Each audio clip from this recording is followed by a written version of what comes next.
Bonjour Rosé. Mois de la femme, bonne fête. Merci beaucoup.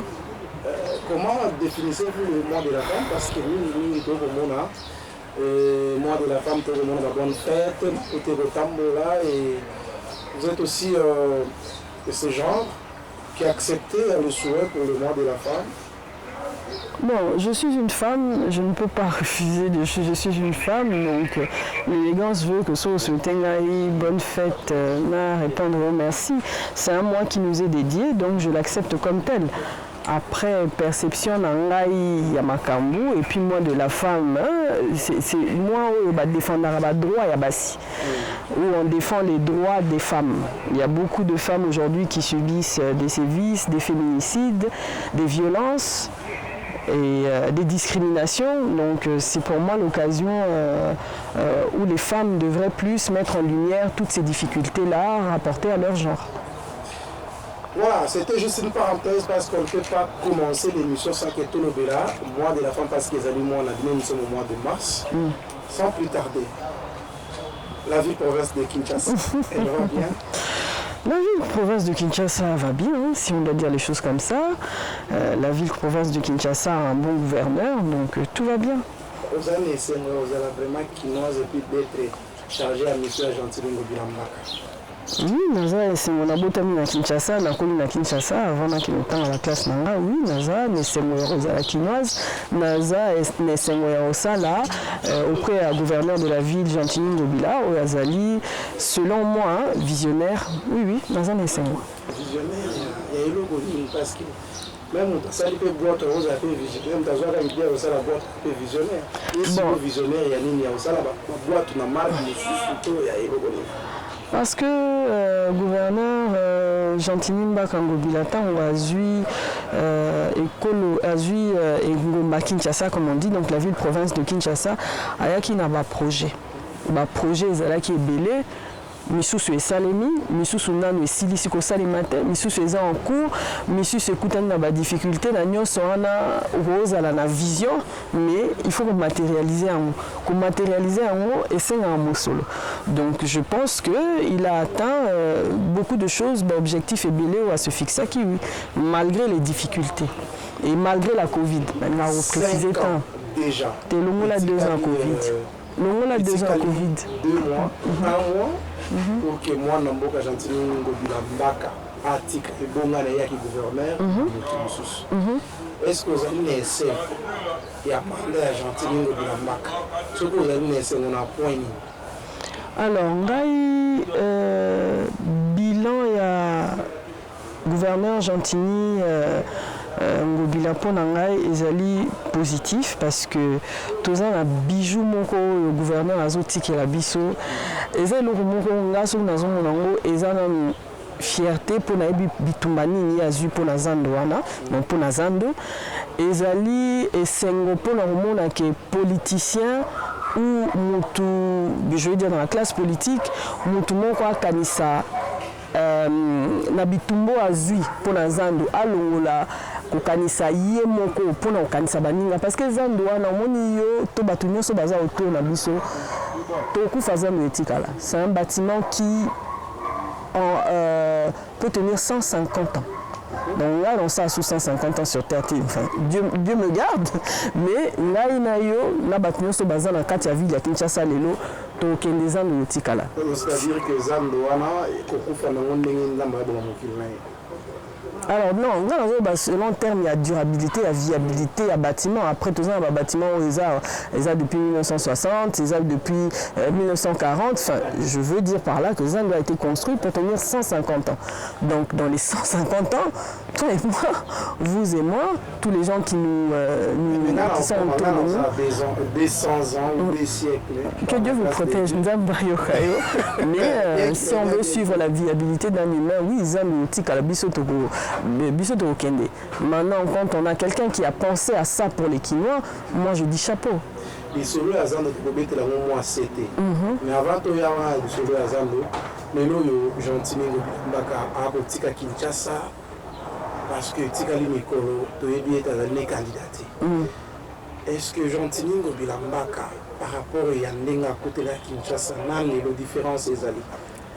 ndeko osé. À l'époque, Kinshasa poubelle, aujourd'hui, comme si Kinshasa ils ont continué, que la poubelle en haut. Alors, ndeko osé, ngana nga solo de manière détaché.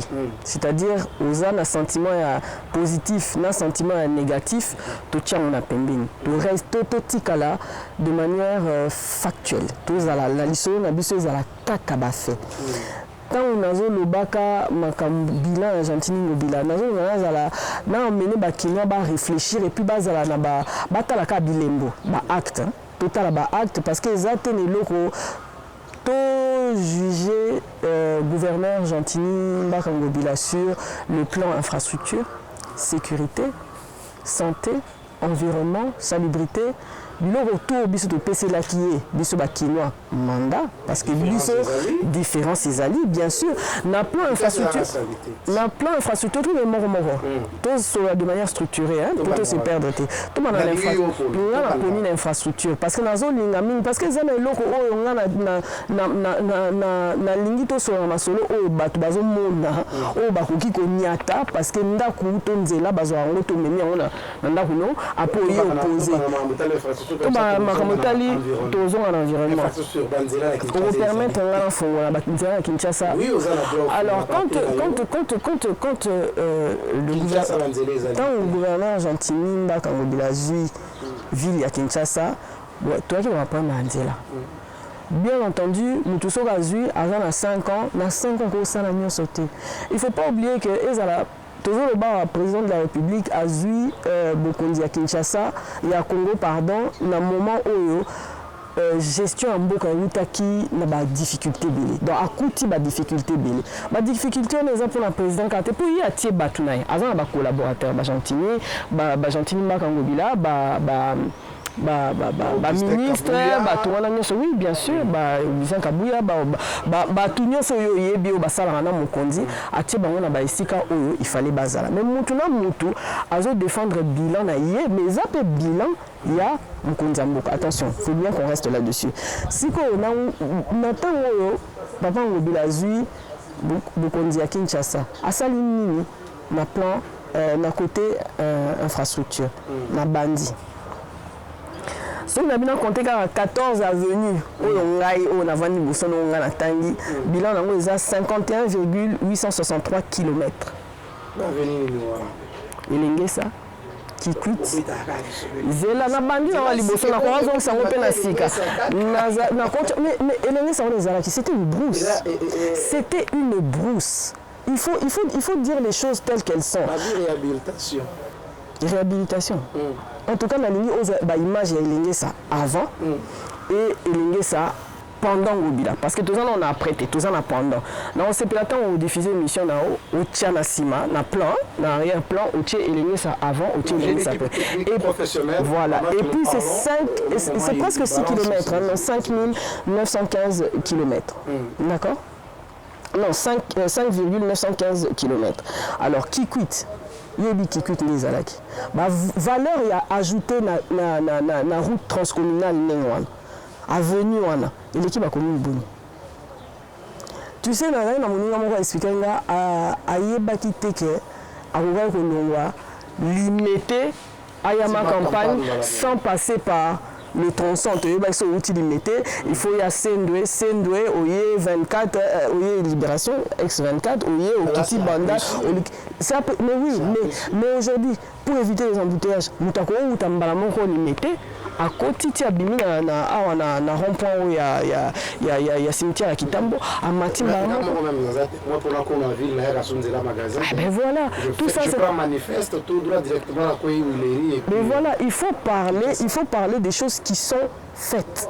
Il ne faut pas tout rester les logos salamité. La biloko salamina tangelio a na 6 na otanga ku tuté to tika na ngana kikuchwana. Na valeur ajoutée, na banda ko ezala ki pembeni wana. Est-ce que le Kinshasa biso to vivre na to barabara kimba vivre to na to du jour, c'est-à-dire mutakei ko luka. So banzele zate. Comment ça ne salamana? On va atteindre point A na point B comment? Lobby qui quitte, na lobby elenge ça qui quitte, Mumbele de la paix, c'est comment? C'est comment? Parce que tout le barmine et ça comme tu viens de dire, mais 16 quelques kilomètres. Bon, si on peut faire bien la place nanga, bon si on sait comment to sali c'est comment, basali Birmanie, basali sport, basali Kiamvu, haute tension, basali Nangiringiri à Sosa 24 là, 1 km, Oyewana na Pont Landu Pézali. Pont Luanza, Pont Landu, à part Pont Lunda Boulou, la Kinshasa où tous allés à Ozakino. Pont Lunda Boulou, le ministre Lunda Boulou. Là, c'était à l'époque des... Bon, si après, depuis on a tiré le petit pouce, petit Toyana Ngobila. Vous connaissez les Ponts Ngobila? Ah, donc si yo, Bongolo, comme ça, on pense Ngobila. Parc Ngobila.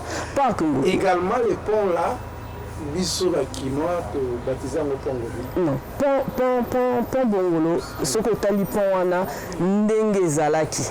Nandenge pont est comme lelo, ça félicité. On a bien entendu la baie de Bongolo parce que ça aussi bima moi mboka libando yebi munde la faire sika oyo o batie moi pembeni ya moi rivière ma ezo whistler yo vandi ne sika o ozo respirer mon pépé parc moko zawana okoki ko mela moi vert okoki ko solo là oza ne sika moko oyo okoki ko s'aérer. Et si il y a qui toko ko vanda et puis pas Bongolo on a nazongi siko na sécurité puisque na même to so la pe ma sécurité na pas Bongolo wana c'est vrai que kunde ya ba kuluna et kunde ya ba kuluna o ba transformer na place moko tata na mama bana ba ko ya ko vanda ko se recréer ma ipe ngeza tenga na vanda na pont wana na se wana na pas Ngobila wana donc na niveau sécurité tu agis parce que d'ailleurs nous avons une émission avec le gouverneur Gentini Ngobila Mbaka na parc Ngobila qui nous a dit dernièrement.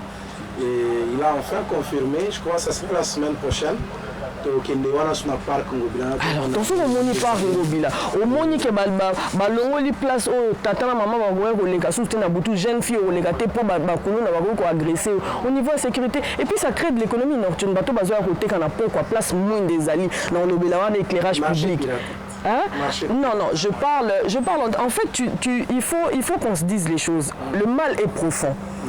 Il faut déjà commencer par faire des choses pour qu'il y ait un changement. Quand en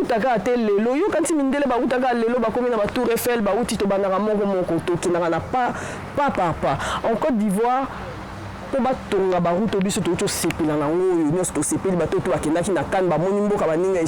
en Afrique. Mais il y a eu des décisions populaires qui ont été prises. Mais si maintenant on a mon résultat, c'est une fierté. Donc pour nous, la place où moi c'est outil assis mariage accueilli, photo, mais c'est extraordinaire. C'est quelque chose à féliciter. Maintenant, il faut qu'on ait plusieurs endroits comme ça. Au lieu de vendre dans la combo Ngobila, à Salikara Oyote. Mutu nyonso akoleka sima ya Ngobila après Ngobila après oyo ya landi soki mutu na mutu azosala esika moko au monde en un coup de baguette magique mais en plusieurs après plusieurs années Kinshasa est commis la plus belle ville de l'Afrique. On peut oser. Nasili sikutu banzela te. Donc son ambina si sa banzela si banzela te donc tolongo na pont Landu. Pont tolongo na avenue Landu. Pont Lubudi. Entre quand Loano na Selimbao, Pont Bongolo, Oyo Chotang, Toye na avenue Makanza, Toye na avenue Isoki, Toye na Wangata, Mongala, Makoma, na Kitambo, plusieurs avenues sont en train d'être réhabilitées. Gouverneur Ngobila c'est ça là. Bilan au niveau infrastructure, ils allaient tout à fait positif. Banzela ils belé, réhabilité, construit, réhabilitation. De ce côté-là, on félicite Gentini Ngobila Mbaka pour des chapeaux. Mais maintenant du côté éducation, du côté sport, il y a aussi quelques réalisations parce que avant Ngobila, le sport à Kinshasa avait quand même de l'engouement, mais pendant Ngobila, comme si le sport a disparu. Alors. Gouverneur Gentini Ngobila, un sportif. C'est un grand sportif. Moi, quand moi, tout le temps, Ngobila, ça a fait tard. Mais c'est un monsieur qui pratique le sport tout le temps, à outrance même. Donc, il a doté à Salongo, le stadium Ngobila na Salongo. eza endroit moko nga nakanaka dimanche dernier na Salongo Sud, donc bana baza wana bokokende bokei s'inscrire club eza place wana, et c'est un endroit en fait il faut tout longola Kinshasa Bopeto na oya na Kinshasa Bopeto après Kinshasa Bopeto bato balongola eza kaka salubrité kolongola matiti kolongola ba poubelle. Kinshasa Bopeto c'est rendre la ville belle, c'est rendre belle la ville de Kinshasa, ko doter bana na parc o bakokende po ni fu biso ba tosala Kinshasa Bopeto belé va comprendre bien té comme si Kinshasa Bopeto pour nous Kinois c'est prendre le balai ko banda okombo la balabala. Et c'est tout. Kinshasa Bopeto englobe tout un projet où il fallait rendre propre, belle et propre la ville de Kinshasa. Les gens restent sur l'assainissement, où l'assainissement, on va revenir après, où il y a eu plusieurs couacs, les couacs on les connaît, il faut les souligner aussi. La difficulté, moi je n'aime pas parler d'un échec, je parle toujours d'un projet en cours. Parce que tant que nous avons trouvé la solution, à Koutani na embûche, à Koutani na coq en jambe, à trouver solution, au Koutani na problème, on trouver les sous-solutions. Parce que Kinshasa hier en 1960, on n'était pas nombreux, aujourd'hui on est 18 millions d'habitants pour 15 000 tonnes de déchets, c'est beaucoup. Il faut trouver une solution. On est en Afrique, en Afrique, au Congo, dans un pays en voie de développement. Il faut trouver des solutions adéquates pour la population actuelle. C'est pas facile. D'abord, dans l'infrastructure, avant que tout le assainissement, revenons un peu, dans l'État à Kinshasa. Je vois un Camerounais, M. Assi Marouchi, qui a commenté dans le tweet ou X, dans le passé, présent c'est X, en lobby, il a mentionné l'un des établissements de leur pays, la Cameroun, qui dit est-ce que la FEICOM voit comment on construit un marché,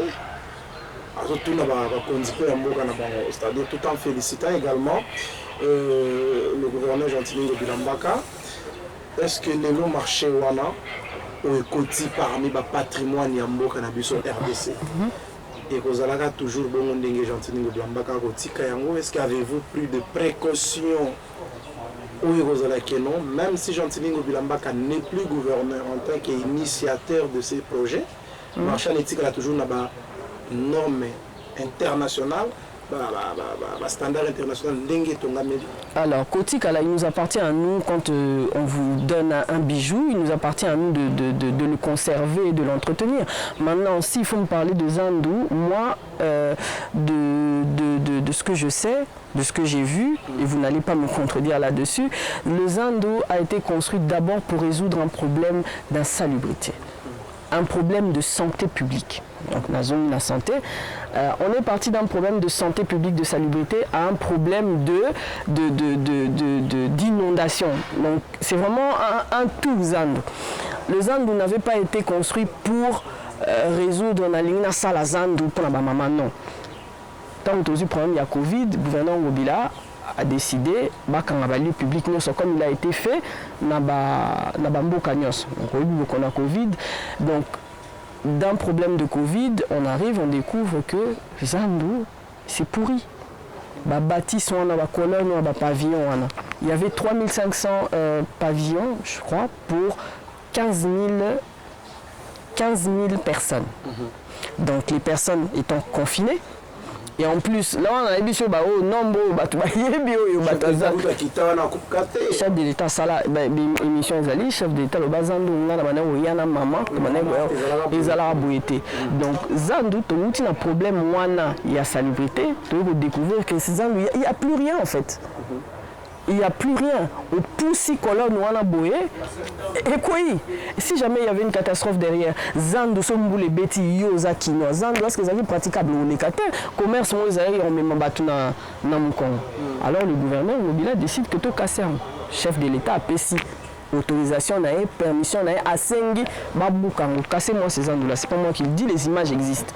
Donc de casser et reconstruire pendant que Bazolou, Kababouka, Zandou, alors qu'il fallait d'abord casser.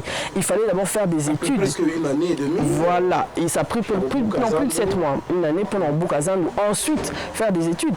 en fait biso voilà biso ba congolais tant tozo tonga esika tant oye pour non tonga esika to mesana na bilo umela te mo biso to salara ba tongi 2 jours après baby et boukani nzela bazaki ba zipi moi libulu 2 jours après et boukani mais il fallait construire un truc durable comme je te dis dans la vision pour nous les Congolais, pour nous les Quinois, 150 ans, pour 150 ans, il ne sera plus là. Zando Yassika, Bizali Yassika. C'est 92 000 mètres carrés en termes de bâtiments construits. Tala, en termes de construction. 7 millions de briques. Tu vois les briques, briques rouges. Et ça, briques, ça, je reviens en termes de social et Baki Sissoussou, un plus dans l'emploi, dans l'économie. Avant, société Wana on produit, je crois que le plus gros marché qu'ils ont eu, je crois que c'est 100 000 ou 200 000 briques. Mais Bazoa, 7 millions. Il y a plusieurs de Quinois qui sont là en train de... Alors, du coup, tant Bozo Senga Moutaï, la Bimouka, mais ça, on a 200. Bopessi a ça, 7 millions. Ça prend du temps. Tout ça, là, il faut mettre ça en ligne de compte. Mais comme ils voulaient, Bilo, la plupart des choses, parce que les matériaux, nous sommes sous le Taliban, mais matériaux, Oeza Awa. Et ça, les manabiso, Congolais, pour les lots qu'on a biso. Il faut qu'on prenne le temps qu'il faut. Il faut qu'on patiente pour tous les lots. Je peux comprendre. Alors, 80 000 places, on passe de 3500 étalages à 80 000. Donc on est à 80 000. Donc 80 000 places. On passe de 15 000 personnes à 150 à 200 000 passages. Tu vois un peu quel lieu de négoce il y a centre commercial et Généraka. Donc c'est l'économie de la ville de Kinshasa. Donc quand tu as un endroit où vous construisez une norme internationale, vous pensez que maman a un problème, tout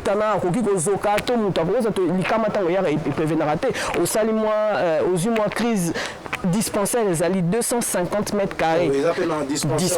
Oui, bien sûr, un lieu d'urgence pour les soins d'urgence, 250 mètres carrés. C'était une information qui n'a pas été livrée. 250 mètres carrés, il y a 400 mètres carrés. Incendie tu prévois en haute, dégâts et 400 mètres carrés, il y a sapeur-pompier. Il y a, je crois, 100 mètres pour ne pas donner des faux chiffres. Il y a un endroit spécial pour la police, lieu de détention propre. Il y a des normes, il y a des motos, il y a des propre, il y a bien, sapeur-pompier, lieu de tri et zali. Les lots pour répondre à un problème, il y a un lieu où 1000 mètres carrés, où il y aura un triage. Donc tout ça, il fallait y penser, il fallait étudier, il fallait que ça prenne le temps qu'il faut pour qu'on ait quelque chose de beau. La prochaine émission, on va parler rien que Zando, parce que Zando a un point belé, il faut soulever. Alors à ce moment-là, je vous conseillerais d'appeler M. Imani. Il saura mieux vous répondre. Moi, je peux survoler, parce que bon, ils ont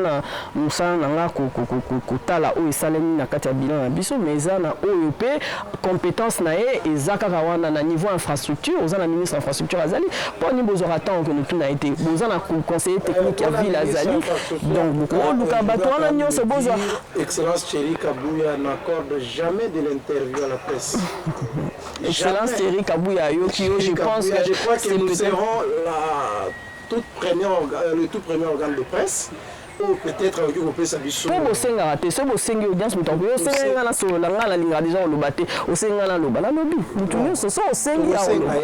Cette fois-ci, c'est sûr qu'il va nous donner une émission spéciale pour parler dans Mamotali Botongi Kinshasa.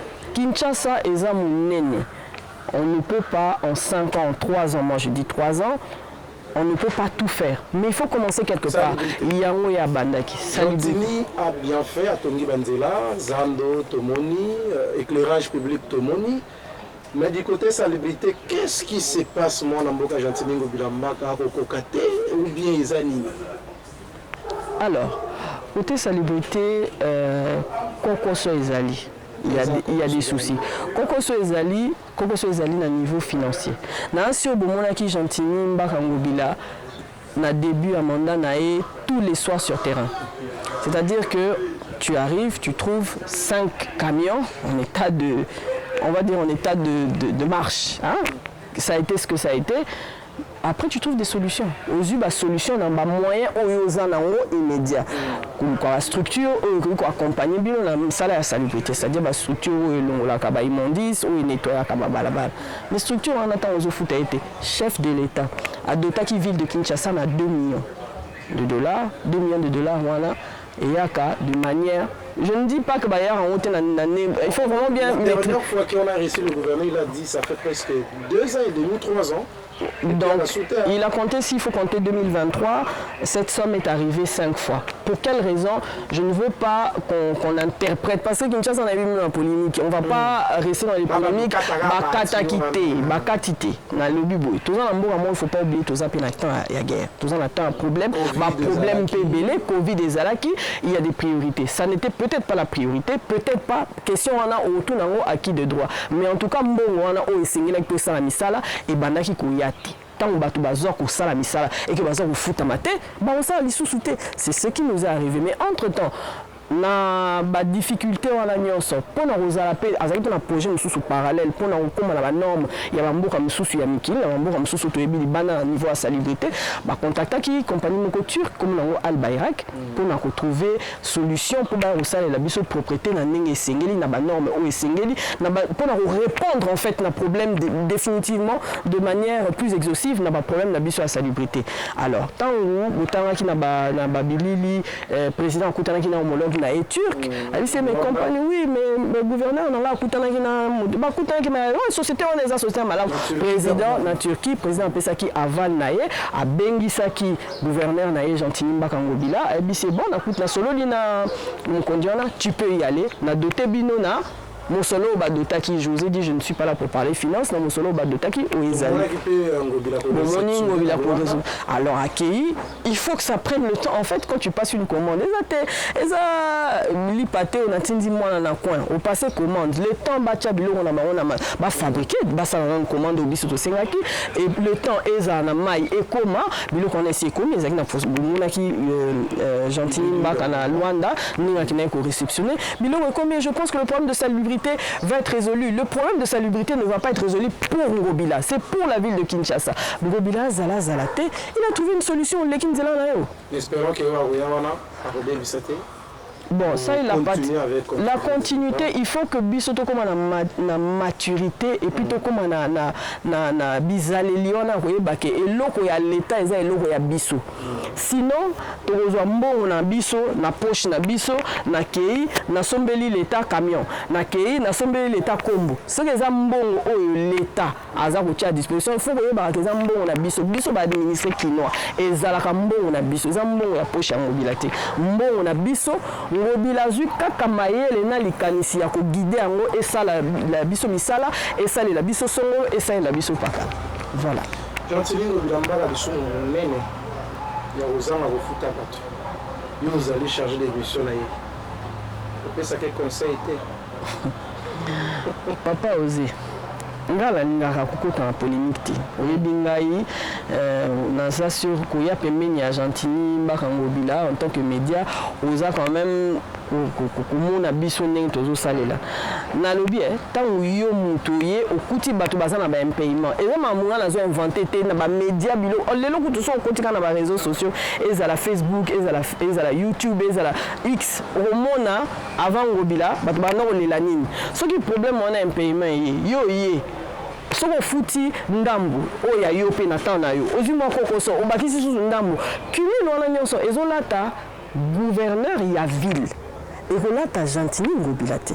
C'est-à-dire que moto asalaka na hôtel de ville azo réclamer salaire na ye ako réclamer na prédécesseur ya Gentini Mbaka Ngobila ako réclamer na na Gentini Mbaka Ngobila on peut continuer mettre lingo ba teke misolo na nyo saison eza Ngobila mutazo c'est pas la personne de Ngobila. Il faut qu'on arrive nous aussi à nous instruire à savoir qui fait quoi. Tozala tena tolongola esprit wana ma etondi Ngobila. Non, toza na gouvernement central. Mbule beti Ngobila. Mutu ke kitina ka niveau ya mbula po mutapaka ki mabe Ngobila. Alors il faut qu'on arrive à comprendre les choses. On a tout à côté. depuis un moment, Kinshasa, ce qui m'a ébendu les bêtises, je pensais dans l'esprit que non, Kinshasa a été construit. Kinshasa, c'est la construction anarchique.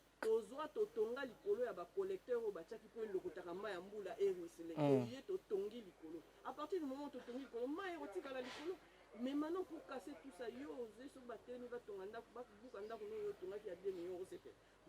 et alors là immeuble comme immeuble orphelin. Immeuble zangi tate zangi maman.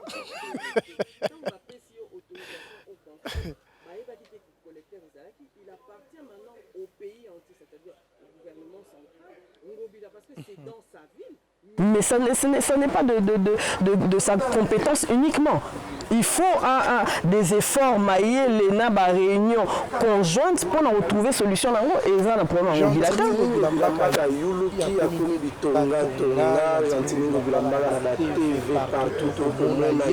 Comme c'est avant, ne faisait absolument rien. Et pourquoi c'est vraiment le moment où si l'on a été candidaté, c'est pour impressionner qui? Alors moi, j'aimerais dire c'est que la chose publique n'appartient pas à une personne. C'est aussi le moment de faire un bilan. On est en train de faire un bilan. Papa Ngobila Bisoto Elisa qui va député. Député wana ba élire. Siko autant on te pèse au bisonio son mandat au salini. Ya wana tozo le bela siko et puis eza a kombitonga tonga le tenga na betelo lisolo a sekoma na betelo lisolo a elenge sa boyo bana elenge sa po bino ba journaliste bosi bukanga na elenge sa elenge c'est musala à 2019 qui quitte eza musala à 2020. Donc c'est pas nzela moko ba uti ba saleli yango maquette baye toye ko déposer siko. De déposer en léloté. Donc ça existera déjà. Sauf qu'il y avait un quoi à expliquer aux gens ce qui est en train d'être fait. On avait un souci de communication maintenant, je peux l'accepter, mais Moussala et Salema, Papa Ngobila Azali, Bitonga Tonga, pour Banzela on a nyonso, Banzela on a nyonso et Salemi, non.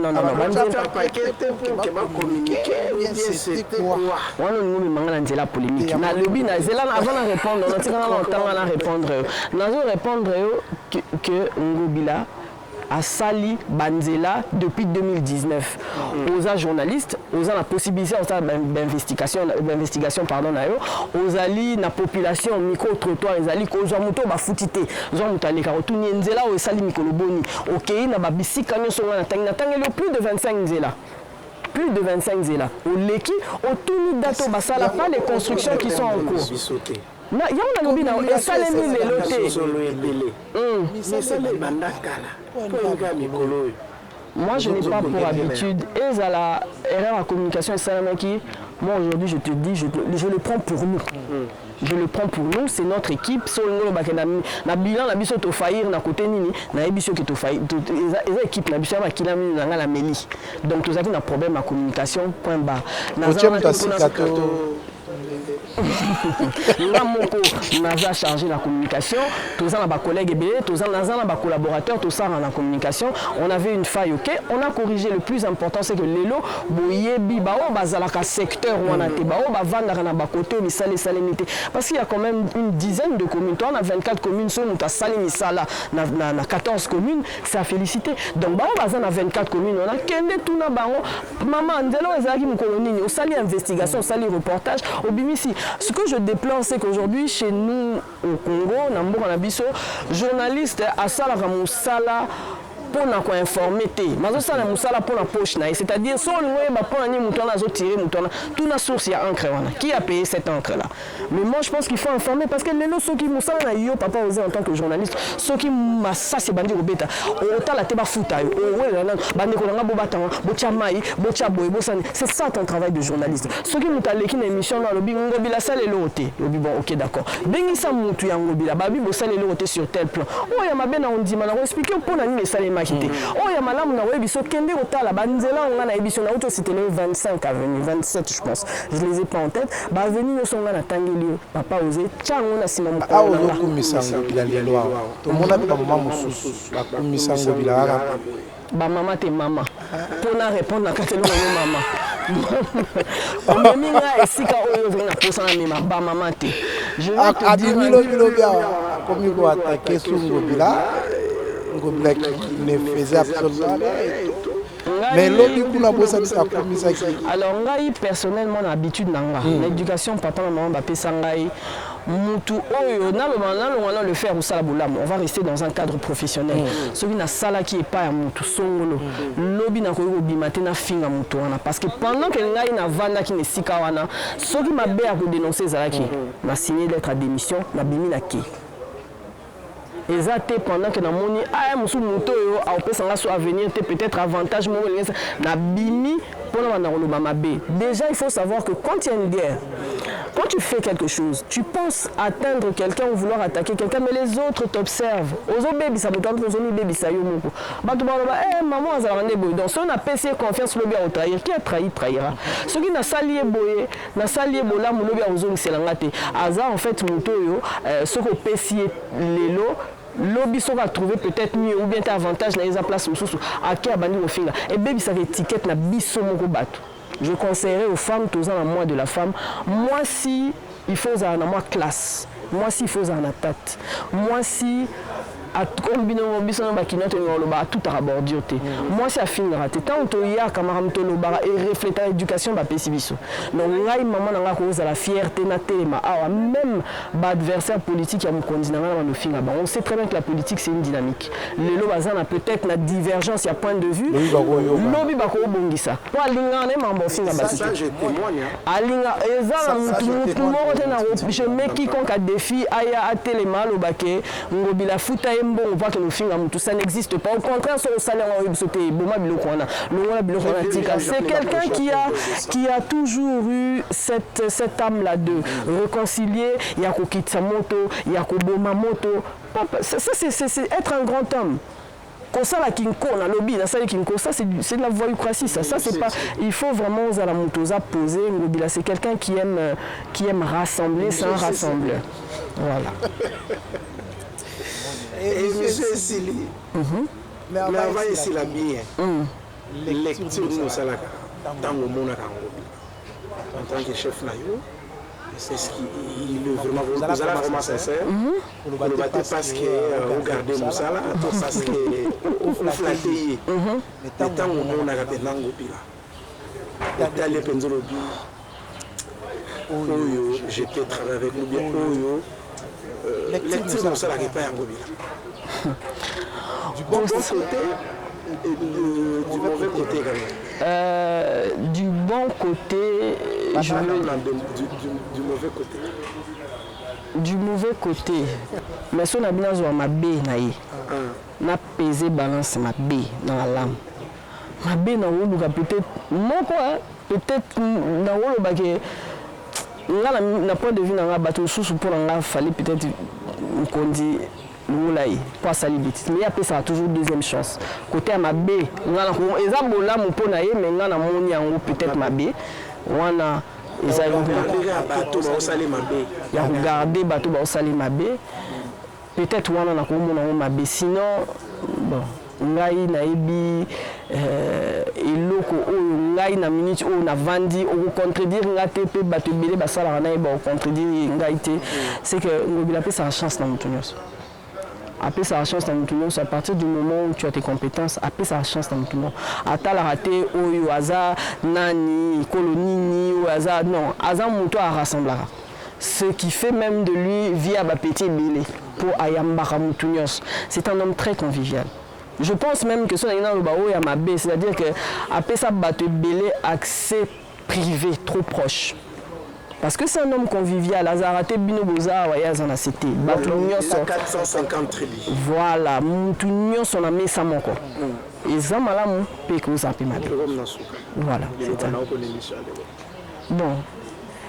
Il y a souka que Kinshasa misali salemi belé tozu temps autant agnon sauté ou papa bi kata ozo kata ngai ba maloba na perdre peut-être fil ya ba yango na singaki vraiment pour na infrastructure na mukanda pour na yebi pe comment tu fonctionnes misali salemi kinois azali dupté kinois ko kende amoni niveau sécurité ils ont place et désengorgé na bakuluna balongoli bango bikunde na bango infrastructure banzela etongami belé papa ngobila topesi yo merci bisika okende totombeli yo kaka nzela malamu. Mais en tout cas, merci beaucoup pour la ville de Kinshasa. On se souviendra de vous pour nous avoir donné ce beau bijou de Zandu, cette belle route qui est Lengesa, Sekomaf. En tout cas, merci beaucoup, coup de chapeau. Parce que ce que Ngobila fait à Kinshasa, on est journaliste. Ceux qui m'ont béza, ceux qui bolamu, bolamu. Et parce que nous avons l'habitude, au Romon a poubelle au Beleli. Mais tant que balongo la kayango, to ya kate pona kolobake poubelle on a bela ki wana balongoli. C'est ça le mal. Il y a biso ba journaliste. Et aussi l'autre mal na biso ezali tolingi côté cadre de nes na biso. Nous voulons privilégier d'abord la famine na sika ya kocha musala na biso liboso. Moi on m'a appris un journaliste n'est pas un commerçant. Un journaliste c'est quelqu'un qui est là pour informer, éduquer, divertir. Mais aujourd'hui c'est différent. Tokomba commerçant. Quand je parle de combat commerçant, parce que de l'autre côté aussi, il y a des peut-être qui voient mon côté Yamabé.